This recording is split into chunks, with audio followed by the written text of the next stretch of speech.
Hello and welcome back.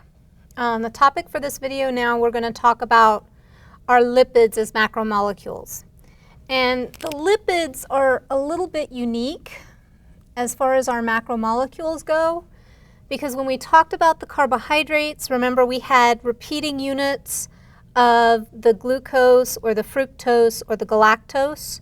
So we had repeating units of the same kind of molecule. Lipids, there are going to be some commonalities between them, but structurally the reason lipids are grouped together are because they don't mix with water.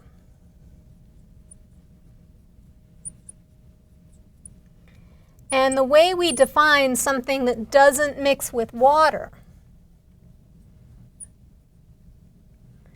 is we call that hydrophobic, okay? With the hydro, meaning water, phobic, if you have a phobia of something, it's a fear, okay?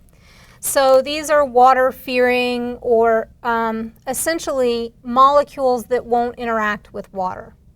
That's what's going to tie all of our lipids together.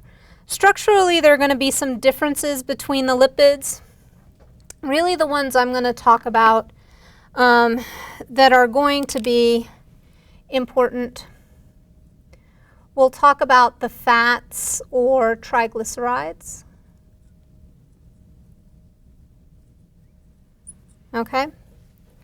We'll talk about phospholipids.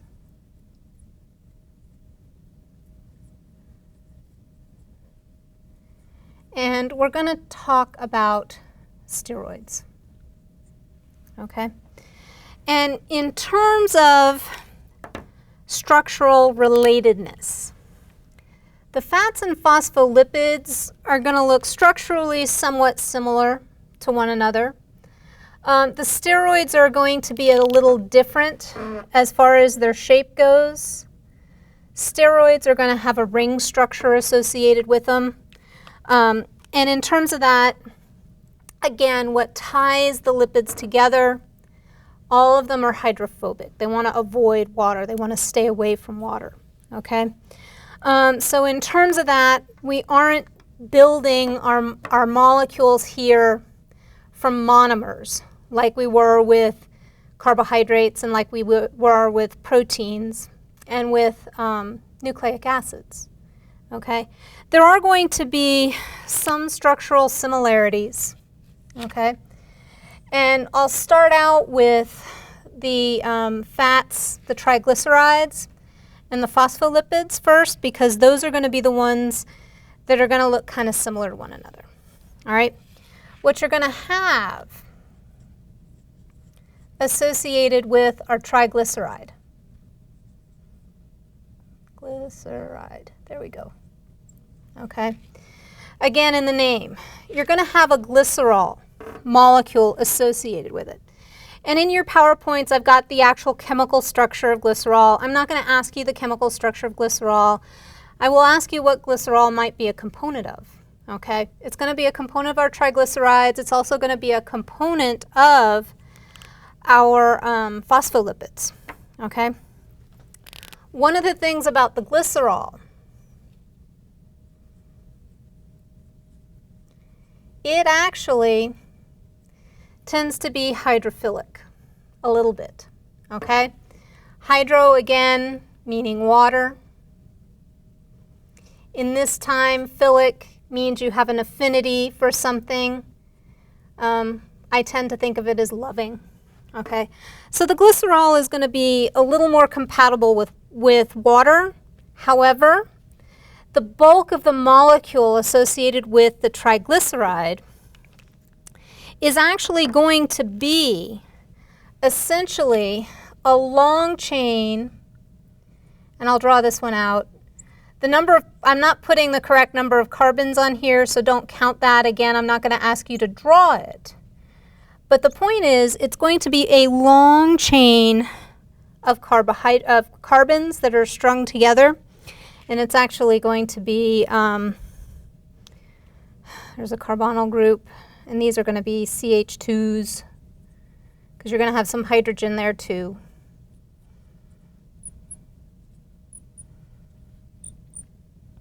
All right, and the way I typically draw those, I draw them as long squiggly lines. Okay, so it looks a little bit like a jellyfish here. But what you've got here with this long chain, this is what's known as a fatty acid.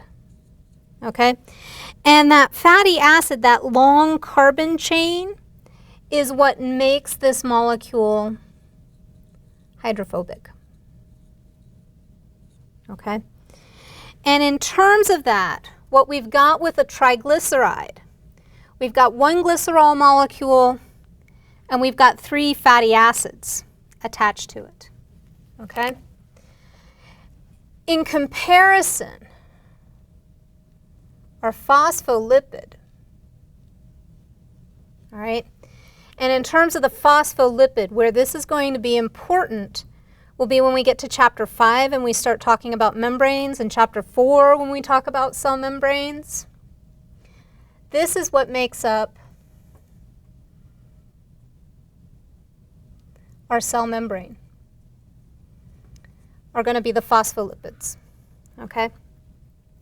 So in terms of that, squeaky marker, we still have our glycerol. Okay? And off of that glycerol, we're still going to have 3 things that are going to want to attach. But the 3 things that attach are going to be a little bit different. Okay?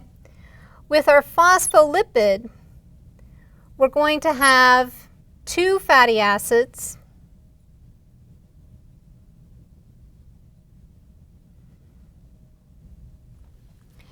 and what makes this a little bit unique, you're also going to have a phosphate group. Okay? And I typically draw the phosphate group as a P in a circle. Again, I'm not going to ask you to draw a phosphate group for me. Okay? What I want you to know is the phosphate group along with this glycerol, okay, makes this very hydrophilic. And that's going to be important when we talk about the cell membranes, because when you have a molecule that's hydrophilic and hydrophobic,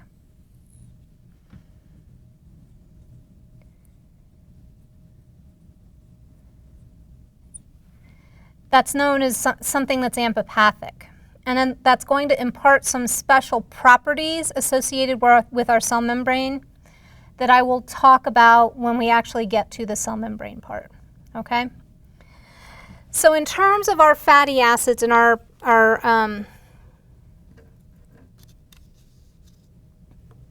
phospholipids, okay, I've drawn the chains as long carbon chains. Okay? And in terms of those carbon chains, when you have a long carbon chain like that with a single bond between each carbon, this is going to be a saturated fat. Okay?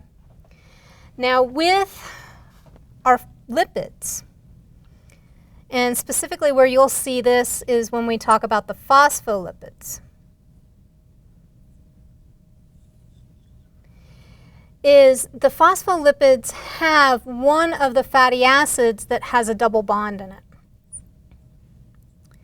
This is now an unsaturated fat because of that double bond. Okay? So chemically what we're talking about, the difference between a saturated fat and an unsaturated fat, is having a double bond between 2 carbons. What that does is it kind of puts a kink in that fatty acid chain, all right? And what that's going to do in terms of properties that are associated with an unsaturated fat versus a saturated fat is it's going to behave differently within the body, okay? Things that are saturated fats, all right, tend to be solid at room temperature. So butter, great example of something that's a saturated fat, okay? Olive oil, great example of something that's an unsaturated fat. At room temperature, it's going to be liquid. And the reason it's liquid is because of that double bond, okay? It introduces that kink. And what happens with unsaturated fats, because you've got that kink in there, you can kind of think of that kink as like when you stick your elbows out on the airplane. You're sticking your elbows out because you don't want the person next to you to sit too closely. That's what's happening here as well. That's like having an elbow sticking out. You can't get other fats that pack in real tight next to it, which gives it more space. And that's what allows it to be liquid, all right? Whereas with saturated fats, those can be packed in really tight. Those are going to be solid at room temperature, all right? That's the difference between saturated and unsaturated fats. These less healthy for you because of the saturated fat. You're packing in those fats tightly. They can pack in, line arteries, cause things like heart disease to start. Unsaturated fats can't pack in as tightly, don't tend to get stuck in places, so don't have the health consequence that saturated fats do, okay? So our triglycerides are an example of one of our fats. If you've ever had your triglyceride levels looked at with a blood test, they're looking for the amount of free fat in your bloodstream, okay? Phospholipids are going to be a specific type of fat. These are going to be associated with the cell membrane, and we're going to talk about some additional properties associated with that here quickly. I've got another video that will go over kind of the phospholipid in the cell membrane briefly, and then we'll go into more depth when we get to chapter 5. And then I'll also talk a little bit about steroids in the next video as well. Thank you for your attention. Please let me know if you have any questions.